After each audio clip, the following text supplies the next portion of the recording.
Sería lindo que el cuarto se ordene solo, ¿no? En este video te vamos a hablar de entropía, que muchas veces se confunde con desorden, y te vamos a dar argumentos para refutar a esos que te piden que ordenes tu cuarto tan seguido.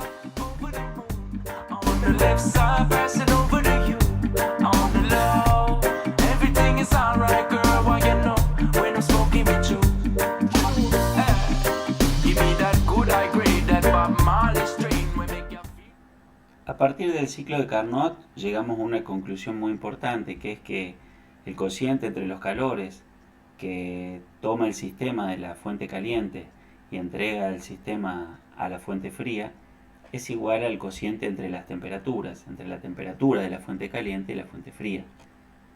Es decir, para un ciclo que esté constituido por dos pasos isotérmicos y dos pasos adiabáticos, este cociente se cumple, y un ciclo constituido por dos pasos isotérmicos y dos pasos adiabáticos con un gas ideal es un ciclo de Carnot. Ahora bien, nosotros podríamos entender un ciclo arbitrario cualquiera, ¿sí?, con cualquier otra forma que no fuera la forma de dos pasos isotérmicos y dos pasos adiabáticos, como una suma de infinitos, o de un número finito si quieren, inicialmente, de un número finito de subciclos de Carnot, ¿sí?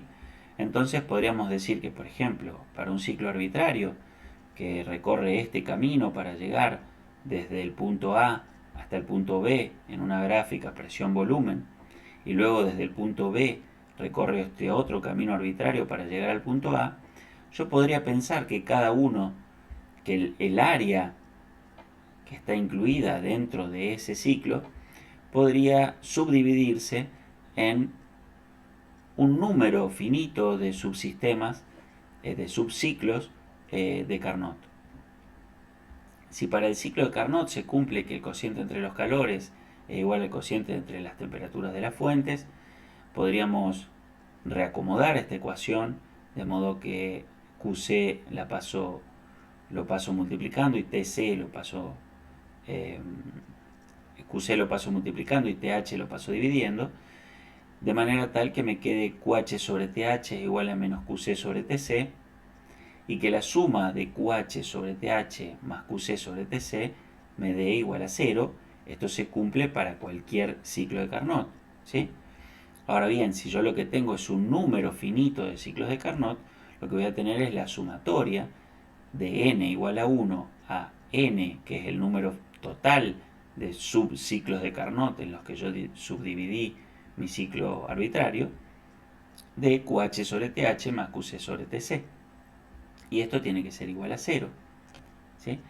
Por lo tanto, cualquier ciclo termodinámico puede ser considerado como la suma de infinitos subciclos de Carnot superpuestos o adyacentes. Por lo tanto, si lo planteo de manera diferencial, es decir, si yo pudiera hacer que la diferencia entre las dos curvas adiabáticas fuera tan pequeña que la pudiéramos considerar como diferencial, podríamos decir que el diferencial de QH sobre TH más el diferencial de QC sobre TC tiene que ser igual a 0 para este subciclo de Carnot diferencial.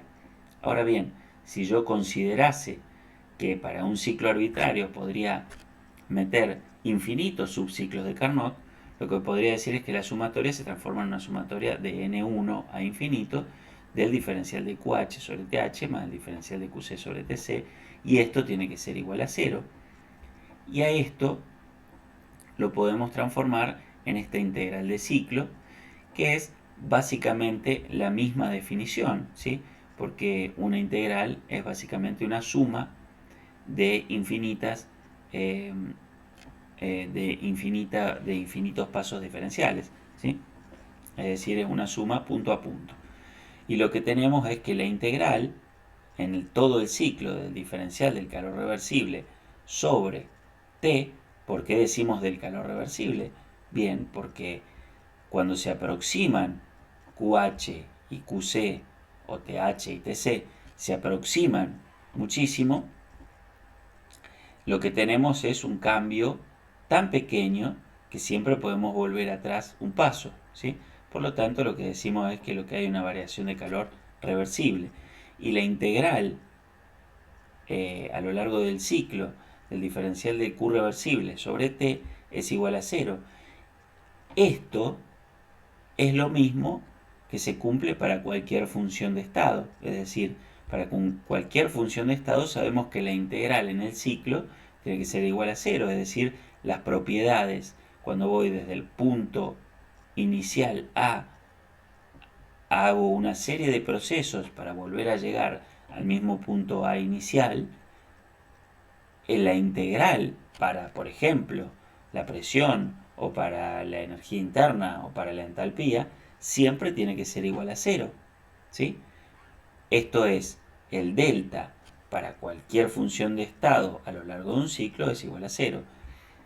Y fíjense que para este cociente del diferencial de Q reversible sobre la temperatura, se cumple lo mismo que se cumple para todas las otras funciones de estado. Es decir, que a partir de aquí voy a definir una nueva función de estado a la que voy a llamar entropía y que la voy a definir como la diferencial de Q reversible sobre la temperatura. ¿Sí? Es decir, que si el diferencial de Q reversible es igual a 0, entonces el diferencial de S es igual a 0 y lo que entendemos cuando el diferencial de S es igual a 0 es que hay un proceso isoentrópico. ¿Por qué digo el diferencial de Q reversible igual a 0? Porque nunca la temperatura puede ser igual a 0 a menos que estemos en el cero absoluto, ¿sí? Esta nueva función de estado que denomino entropía es análoga a si yo, por ejemplo, considerara el diferencial del trabajo reversible para un caso donde solamente tengo trabajo de compresión-expansión. Nosotros sabemos que para el diferencial de trabajo reversible para un caso de compresión-expansión es menos P diferencial de B. ¿Sí? Es decir, que si yo despejo diferencial de B, me quedaría menos diferencial del trabajo reversible sobre P. Y en este caso me queda diferencial de Q sobre T. Es decir, que el diferencial de la entropía de alguna manera es análogo al diferencial del volumen total. ¿Por qué? Porque es el cociente entre una función, entre la diferencial de una función del camino y una de las propiedades termodinámicas que sí es función de estado, como es la temperatura o, en el caso del trabajo reversible, la presión.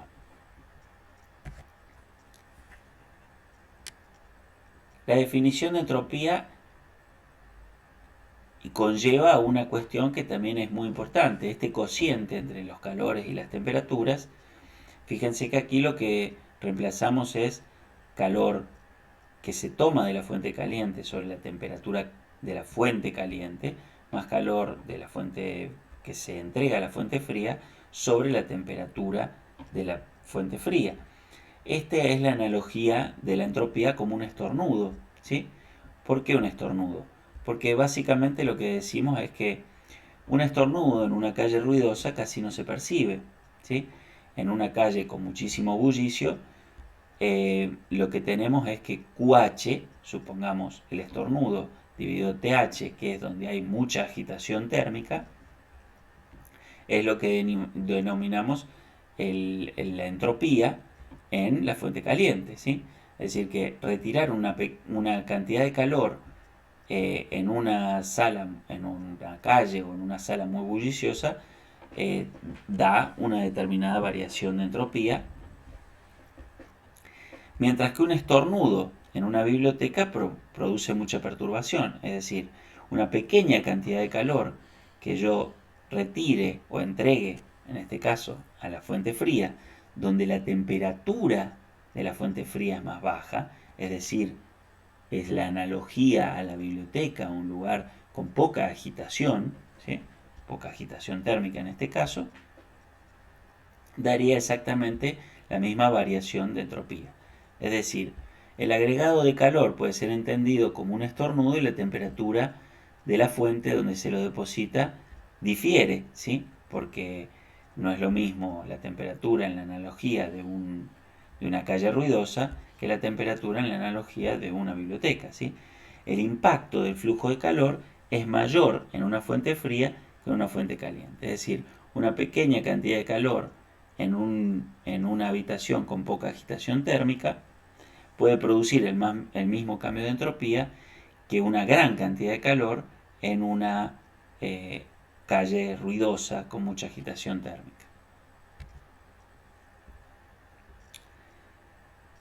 Luego, lo que decimos es que podemos calcular para cualquier proceso, es decir, cambio entre un estado inicial a un estado final B, podemos calcular el cambio de entropía, ¿sí? Ya que podemos hacer la integral a lo largo del estado inicial al estado final de esta nueva función de estado que es el diferencial de la entropía. Es decir, que la integral entre 1 y 2 solo dependerá del estado 1 y del estado 2. E integro el diferencial del calor reversible respecto de la temperatura. Esto se cumple para un sistema cerrado donde hay un proceso reversible. Y finalmente, ¿a qué hemos llegado? Hemos llegado a expresar para un sistema cerrado donde el trabajo y el calor se intercambian de forma reversible, ¿sí? Que son dos funciones de camino, hemos logrado expresar la primera ley como una combinación de funciones de estado, ya que el diferencial del calor reversible lo podemos sustituir por temperatura por el diferencial de entropía, más el diferencial del trabajo reversible que lo podemos expresar como menos P por el diferencial de volumen. Es decir que la variación de la energía interna ahora la vamos a poder calcular a partir de variaciones en funciones de estado, es decir, T por diferencial de S, que es una combinación de las funciones de estado, temperatura y entropía, menos P diferencial de B, que es una combinación de funciones de estado, presión y volumen.